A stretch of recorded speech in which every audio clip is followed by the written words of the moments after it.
pamamaraan. Anybody who wants to join po? Malay niyo kay Queen Mapi ng dalagang Aika.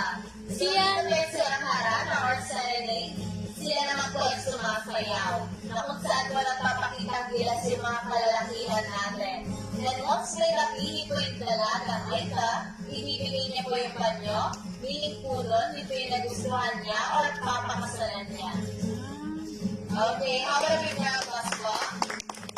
The movement sounds and delivers of monkeys. And they also perform this dance when they have a successful hunting or pangunguban.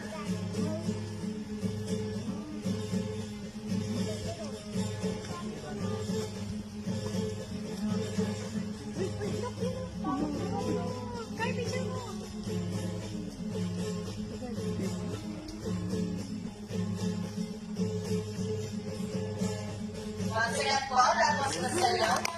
You can actually join them by few at night. Pwede po tayo sumali. And as you can see po, they are making the movements of dragonflies using their shoulders and their arms. So ito po yung pamamaraan po nila para po sa bihid sa tribo at sa iba pang mga tribo na malapit na may ulan.